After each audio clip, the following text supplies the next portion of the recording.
pessoal! Bem-vindos ao nosso episódio 43 do Ambicast com o tema ecocídio. Eu sou a Yuka. Eu sou a Júlia.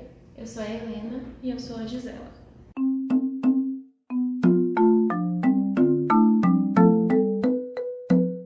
Matar o próprio lar. Ecocídio é o dano massivo ou destruição de ecossistemas. Danos à natureza que são generalizados, severos ou sistemáticos. O conceito de ecocídio não é recente. Fala-se ecocídio desde a Guerra do Vietnã, quando os Estados Unidos pulverizaram até 76 milhões de litros de herbicidas e desfoliantes no território vietnamita, entre os quais o nocivo agente laranja, causando uma catástrofe ecológica que demorará anos para ser revertida. Então, em 1972, a destruição do meio ambiente foi incluída como um crime de guerra, no âmbito da Conferência das Nações Unidas sobre o Meio Ambiente e Desenvolvimento de Estocolmo. O primeiro-ministro sueco, Olof Palme, tornou-se o primeiro chefe de Estado a usar a palavra ecocídio para se referir à destruição massiva do meio natural ocorrido no Vietnã. Então, desde 2021, ganhou uma definição jurídica específica. Trata-se de qualquer ato ilegal ou arbitrário realizado com o conhecimento de que há uma probabilidade substancial de causar danos ambientais graves, generalizados ou de longo prazo. Essa definição foi elaborada por um painel de 12 juristas em uma iniciativa promovida pela sociedade civil. O objetivo dos seus criadores é que o ecocídio seja reconhecido como o quinto crime contra a paz no Estatuto de Roma no Tribunal Penal Internacional. E hoje nós estamos aqui com o convidado professor Márcio Bertazzi, engenheiro ambiental, mestre em História e doutor em Ciências. Olá, agradeço o convite, a oportunidade de poder participar do Ambicast. Eu começaria a nossa conversa falando um pouco sobre a importância dos conceitos no pensamento histórico, né? Os conceitos são registros da realidade, mas também são fatores de mudança da própria realidade.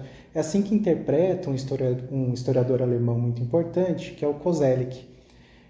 Para ele, a partir dos conceitos, a gente concretiza simultaneamente o horizonte da experiência possível e os próprios limites da experiência. Dessa forma, a partir de um espaço de experiências que a gente vive e tem ideia do que pode acontecer, nós traçamos um horizonte de expectativas. E, claro, falar sobre os conceitos do ponto de vista histórico, né, e, sobretudo, nesse contexto que estamos conversando dos anos 1970, 1960, significa também refletir sobre a nossa vivência como seres humanos dentro do planeta Terra, né? E esse é um debate que também é filosófico. O Hegel dizia que a filosofia é a ciência objetiva da verdade, né? Dela que podemos compreender aquilo que é imutável, eterno, em si e por si.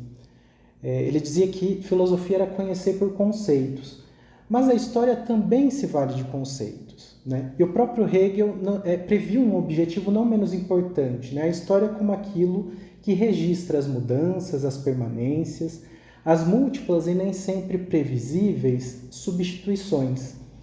Afinal, o curso da história não evidencia coisas que são estranhas a nós, mas o nosso próprio devir. Não deveríamos com ele nos preocupar e, portanto, nos preparar?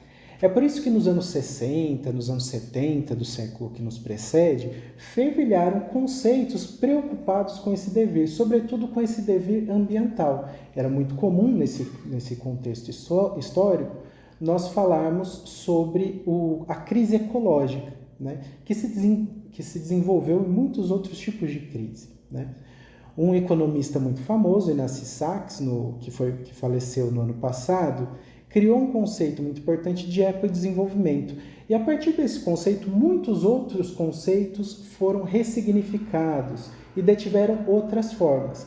O próprio conceito de ecodesenvolvimento foi dando lugar a um conceito muito mais aprazível para o capitalismo que a gente chamou comumente de desenvolvimento sustentável.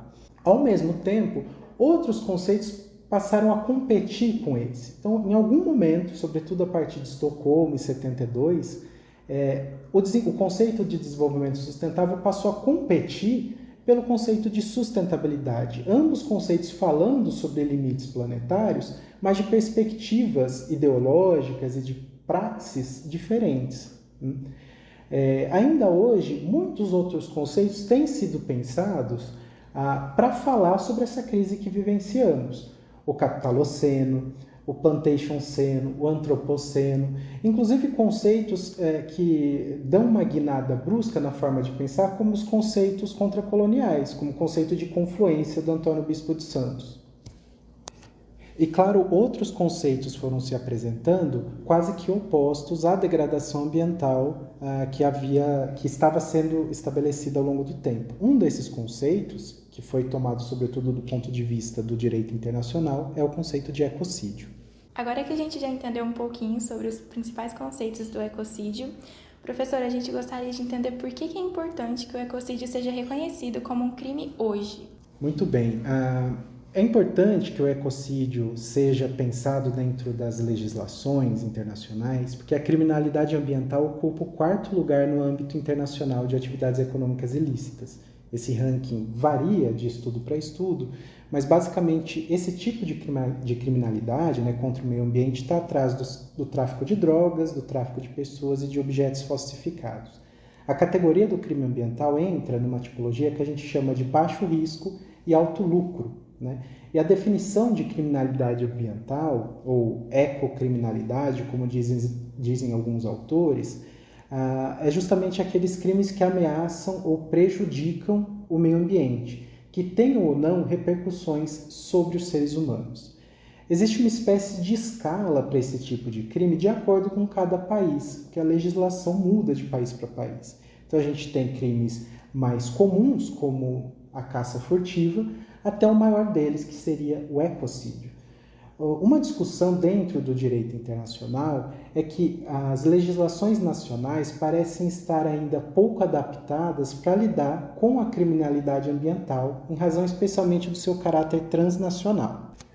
Uma dificuldade, por exemplo, foi um caso do despejo ilegal de lixo tóxico na Costa do Marfim por uma empresa holandesa, que teve graves repercussões ambientais, inclusive internacionalmente reconhecidas, como a contaminação de água, de solo e de ar, mas também humana, já que provocou a morte de 17 pessoas e intoxicou mais de 50 mil, só que não culminou na responsabilidade penal de nenhum dos agentes envolvidos. E uma grande dificuldade é que não existe a previsão de um crime ecológico geral. Os instrumentos que prevêem uma sanção penal a infrações setoriais ainda estão em convenções esparsas. É importante situar que o termo ecocídio, etimologicamente falando, faz referência ao genocídio, o genus, raça em grego, e ocídio, massacre, carnificina. Seria uma destruição do ecossistema. A primeira vez que o conceito foi usado, em 1970, como lembraram meus colegas da Ambicast, foi numa conferência internacional sobre guerra e responsabilidade nacional em Washington, em que o biólogo Arthur Galston, falecido em 2008, trouxe esse tema, sobretudo porque as pesquisas do Galston como biólogo foram utilizadas para o desenvolvimento do agente laranja. E essa conferência estava preocupada com relação à guerra e à responsabilidade em razão da situação hostil na Indochina, sobretudo entre 46 e 54, e no Vietnã, entre 55 e 75. O Richard Falk foi a pessoa que cunhou a expressão por meio da elaboração de um primeiro projeto de convenção, visando que os estados reconhecessem o ecocídio como um crime internacional. Essa proposta foi muito conhecida num artigo de 73, chamado Guerra Ambiental e Ecocídio, Fatos, Avaliação e Propostas. Para o Falk, o ecocídio seria qualificado a partir dos atos humanos que destruiriam os ecossistemas, em todo ou em parte, em tempos de guerra ou em tempos de paz. Bom, então, levando isso em consideração, qual que seria a principal diferença entre o ecocídio e os outros crimes ambientais? Tem alguma questão específica? Certo. Em 2016, o Tribunal Penal Internacional reconheceu o ecocídio dentro do âmbito da sua competência material. Inclusive, tem uma definição dessa decisão, que seria a destruição ou perda extensa do ecossistema de um determinado território em razão de conduta humana ou por outras causas, de tal forma que o gozo pacífico dos habitantes de tal território seja ou venha a ser severiamente prejudicado. Essa foi uma proposta da Polly Higgins. Essa modalidade, né, de degradação ecológica, que viola os valores da vida, a integridade emocional, a saúde, a estética e da própria felicidade, são valores que resultam da fruição dos elementos da natureza: a água, o ar, o solo, a flora, a fauna e a paisagem. O ecocídio, então, passou a ser admitido pelo Tribunal Penal Internacional, ou TPI, quando uma ofensa massiva ao meio ambiente é capaz de ocasionar graves danos ao ecossistema e violações à fauna, à flora, ao ar e às águas, né? E que pode determinar a morte de várias espécies animais, espécies vegetais, ou tornar inapropriado o uso das águas, do solo, do ar, etc. Isso, claro, pode ocasionar também abalos à vida humana. Mas o que é importante frisar, né, dentro do Tribunal Penal Internacional, é que o ecocídio não se trata expressamente de um delito elencado no rol dos crimes de competência desse tribunal. É necessário analisar se o delito de ecocídio se adequa aos tipos previstos no Estatuto de Roma, ou ainda se a decisão do tribunal tem ampliado de forma equivocada o alcance do Estatuto de Roma, o que violaria o princípio da legalidade. Essa é uma interpretação muito interessante de um artigo chamado Ecocídio e o Tribunal Penal Internacional, um artigo publicado em 2017 por Gordilho e Ravazano, que mostra que a competência do TPI é complementar, ou seja, é admitida apenas para os delitos sem previsões nas legislações internas dos Estados-membros, né, que fazem parte do TPI, e que ratificaram o tratado que criou o tribunal. Esse tribunal tem competência para julgar os seguintes crimes: o crime de genocídio, os crimes contra a humanidade, os crimes de guerra e o crime de agressão. O Tribunal Penal Internacional optou por enquadrar o ecocídio como um crime contra a humanidade. A diferença, por exemplo, do crime contra a humanidade em relação aos crimes de genocídio é o fato do crime contra a humanidade ter um dolo específico. Com a criação do tribunal, os crimes contra a humanidade passaram a ser tipificados como ataque generalizado ou sistemático contra qualquer população civil.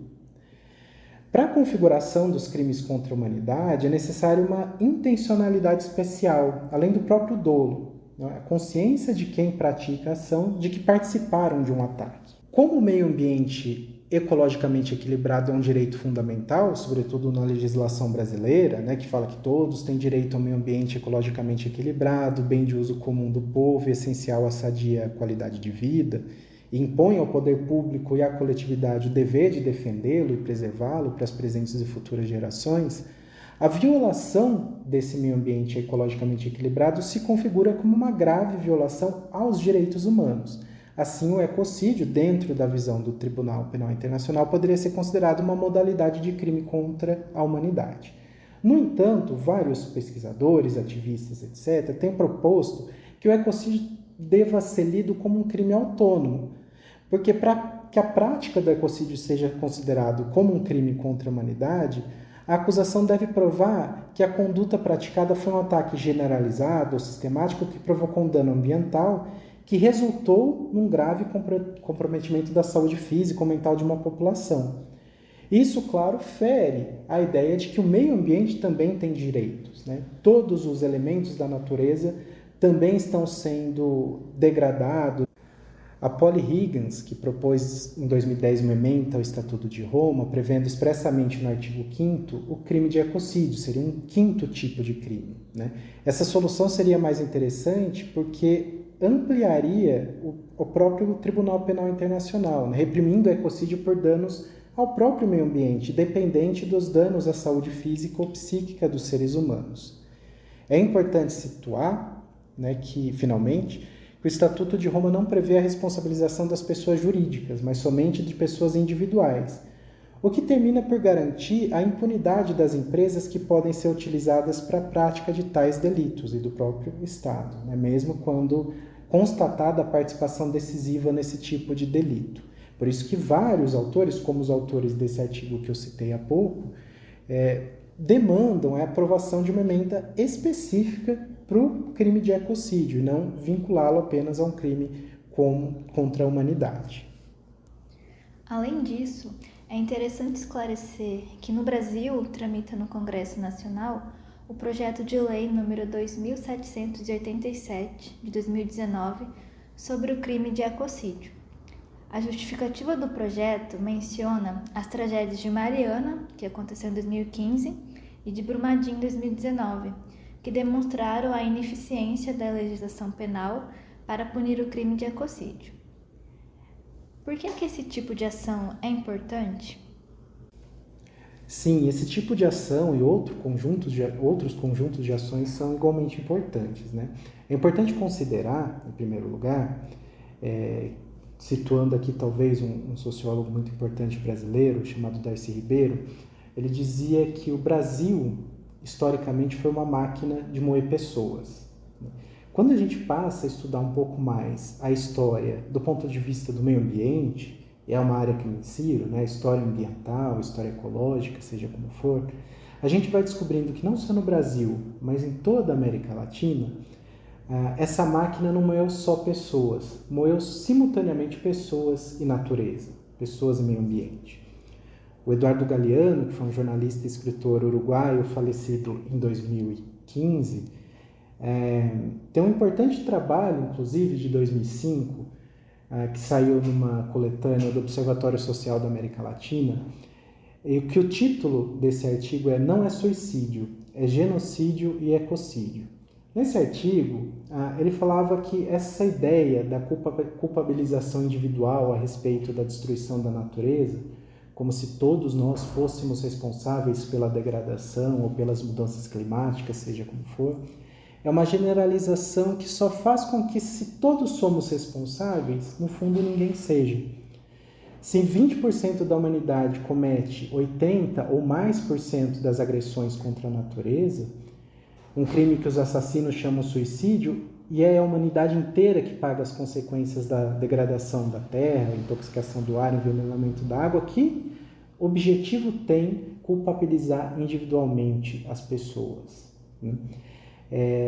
E esse pensamento funciona muito bem para a gente pensar essa trajetória histórica do Brasil, da América Latina e de todos os países que têm sido vilipendiados, né, têm tirado de si, né, dos seus territórios, natureza, têm tirado saúde, etc. Porque é importante situar que a militância ecológica não pode se divorciar da luta social, né? E, claro, a tipificação dos crimes, do crime de ecocídio dentro, né, no interior do crime contra a humanidade, talvez seja producente nesse sentido, que é impossível dissociar a luta ambiental da luta social. Chico Mendes tinha uma frase, ou pelo menos a ele é atribuído, que a ecologia sem luta de classes é jardinagem, né? Isso é importante situar, sobretudo considerando o cenário brasileiro, de profunda diferença de renda, de profunda tradição de agressão à natureza, aos biomas, sobretudo aqui onde estamos no Cerrado. Dentro dessa lógica de pensar o ecocídio como um conceito que ajuda a explicar um conjunto de crimes e, se possível, evitá-los, né, e puni-los, uma grande quantidade de livros e de reflexões foram sendo produzidas desde a sua proposição lá nos anos 70. Tem um livro que eu considero muito importante, chamado Ecocídio, de 2002, do Franz Prosweiner, que pensa esse termo ecocídio para se referir à recente crise da extinção massiva de espécies, né? O ecocídio indicando um aspecto muito ruim de efeitos cumulativos da crise de extinção em massa e destruição de hábitats, né? Crise induzida pelos seres humanos. E ele vai demarcando uma série de elementos para pensar o ecocídio ao longo da história. Então, ele cria um primeiro grande marcador vinculado ao desenvolvimento da linguagem, da expansão da capacidade humana de produzir cultura, depois da agricultura sedentária, mais ou menos 10, 12 mil anos antes do presente. Mas ele finaliza como o último marcador a modernidade, né? A partir da divisão do trabalho, o modo capitalista de produzir, a emergência dos Estados-nações. E dentro dessa proposta, ele discute uma coisa que eu gosto bastante e que ele não é pioneiro em falar, né? Mas são as zonas de sacrifício planetárias, né? Essas zonas, de que também fala a socióloga Saskia Sassen, né, As Zonas de Sacrifício do Capitalismo, num livro muito interessante chamado Expulsões, Brutalidade e Complexidade da Economia Global.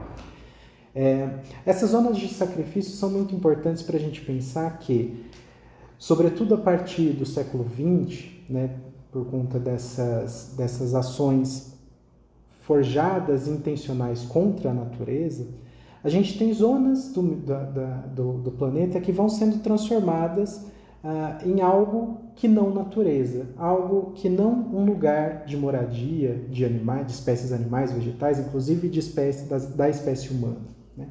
Isso é importante porque, de acordo com o autor, né, nenhuma época na história da humanidade demonstrou de forma tão flagrante, e agora eu estou citando, e grotesca a incompatibilidade fundamental entre a guerra e a natureza, né, como as guerras nacionais quentes ou frias, é uma brincadeira que ele faz com o termo, no final da Era Moderna. E se a gente pensar contemporaneamente a forma como nós produzimos as coisas, sobretudo na agricultura, etc., é um tipo de produção destrutiva, da qual falei no começo da nossa conversa.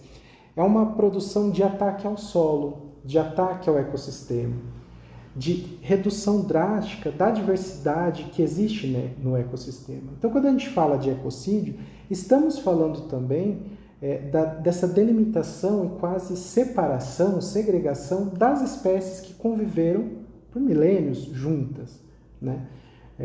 De modo que toda simplificação da natureza, seja nas modernas plantações de soja, e que a gente só consegue enxergar soja, seja em outros exemplos, mostram que a redução da diversidade também pode ser vista como ecocídio. E que essas zonas, sobretudo considerando as mudanças climáticas, podem também se tornar zonas de sacrifício. Um outro ponto que é muito falado são os direitos humanos fundamentais. E eles estão diretamente ligados às práticas de ecocídio, uma vez que as ações vetam esses direitos, que são o direito à vida, direito à saúde e o direito ao meio ambiente saudável, ecologicamente equilibrado.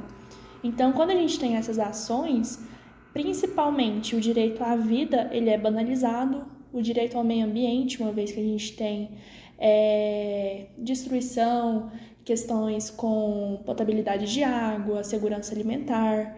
Temos também a questão de saúde e bem-estar, que a gente provoca muitas doenças, muitos impactos na saúde. E também o deslocamento e a migração forçada, que trazem outras questões relacionadas a isso. E por fim, nós também temos a questão dos direitos das comunidades indígenas, porque muitas das vezes as comunidades são particularmente afetadas, já que a cultura e o modo de vida estão profundamente ligados à terra e aos recursos naturais. Então a gente viola seus direitos culturais e territoriais. É importante também que a gente traga destaque para as situações atuais, inclusive no Brasil. Acredito que todo mundo já tenha ouvido falar sobre a situação do povo indígena Yanomami, e nesse sentido a gente pode identificar como ecocídio vários fatos que levaram a considerar isso um crime. Entre eles a gente pode citar o desmonte deliberado das estruturas protetivas do meio ambiente e dos direitos dos povos indígenas, o anúncio da completa suspensão das demarcações das terras indígenas no Brasil, o estímulo e apoio expresso pelo governo federal para a invasão de terras indígenas, no caso a Yanomami, por cerca de 40 mil garimpeiros ilegais, a ruptura pelo garimpo do sistema de produção sustentável de alimentos do povo Yanomami, mediante a eliminação da caça e da pesca a partir do uso de maquinários utilizados durante a atividade de garimpagem, também por meio do envenenamento da água pelo uso do mercúrio, a destruição da floresta, o envenenamento dos corpos indígenas pelo mercúrio, a sistematização da violência sexual e de gênero contra as meninas e mulheres Yanomami, a propagação letal da malária entre os Yanomami, a subnutrição infantil e a ausência de equipamentos de saúde, dentre outros problemas estruturais.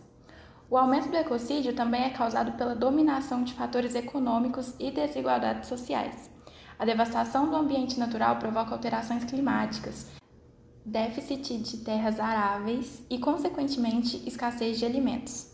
Fenômenos como secas, desertificação, anomalias climáticas e o efeito estufa promovem transformações negativas no funcionamento da natureza e das sociedades. Eu gostaria de fazer algumas poucas reflexões, mas uma delas eu gostaria de fazer a partir de uma citação de um livro importantíssimo que se chama A Queda do Céu, do Davi Copenaua e do Bruce Albert, um livro publicado em 2015, numa citação que o Copenaua propõe, que é a seguinte: a floresta está viva, só vai morrer se os brancos insistirem em destruí-la. Se conseguirem, os rios vão desaparecer debaixo da terra, o chão vai se desfazer, as árvores vão murchar e as pedras vão rachar no calor. A terra ressecada ficará vazia e silenciosa. Os espíritos chapiri, que descem das montanhas para brincar nas florestas em seus espelhos, fugirão para muito longe.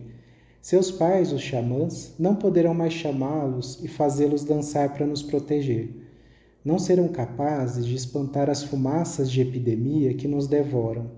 Não conseguirão mais conter os seres maléficos que transformarão a floresta num caos. Então morreremos, um atrás do outro, tanto os brancos quanto nós. Todos os xamãs vão acabar morrendo. Quando não houver mais nenhum deles vivo para sustentar o céu, ele vai desabar. Essa citação muito pesada do Copenaua reflete um pouco sobre como isso que a gente está chamando, às vezes genericamente, às vezes com mais propriedade, de ecocídio, impacta diferentes civilizações. Tem um livro muito importante dos anos 80, do Cornelius Castoriadis e do Daniel Bendit, que se chama Da Ecologia à Autonomia, em que algumas reflexões me parecem muito oportunas para a nossa conversa e para prosseguirmos para o final. Para esses autores, é falso considerar que a técnica seja um meio inerte. O lugar desmedido que a técnica ocupa nas sociedades contemporâneas não é um problema técnico, porque se fosse, a própria mudança técnica daria conta de suscitar esperanças razoáveis. O que o movimento ecológico fez foi justamente renascer a relação da sociedade com a utopia.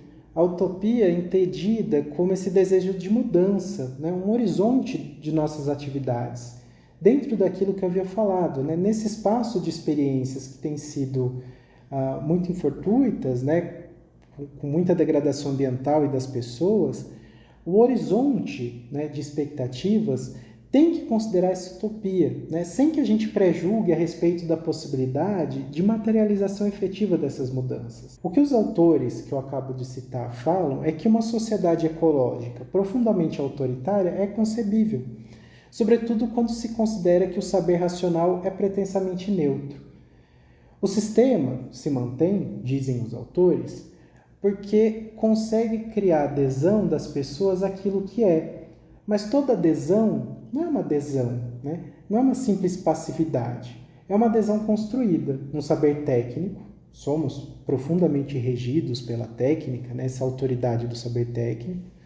E a necessidade. E como não tem necessidade natural, é a sociedade quem cria um conjunto de necessidades para os seus membros, o capitalismo coloca no centro de tudo as necessidades econômicas. Essas reflexões ajudam a pensar que outros horizontes podem ser possíveis.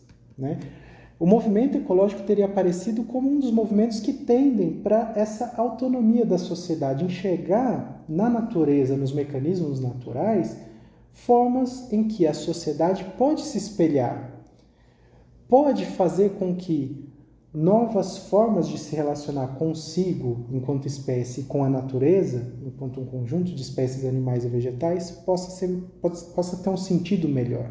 Gostaríamos então de finalizar a nossa conversa com uma reflexão do autor, o ativista indígena Ailton Krenak, na obra Ideias para Adiar o Fim do Mundo.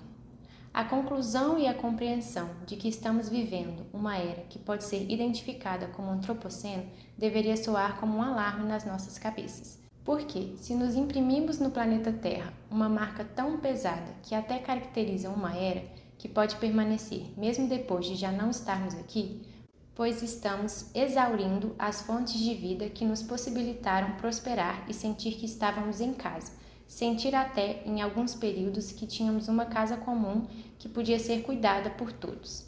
Excluímos da vida as formas de organização que não estão interligadas ao mundo da mercadoria, pondo em risco todas as outras formas de viver. Gostaríamos então de agradecer ao professor Márcio pelas ricas contribuições. Fiquem ligados nos próximos episódios e nas nossas redes sociais e obrigada por nos ouvir até aqui.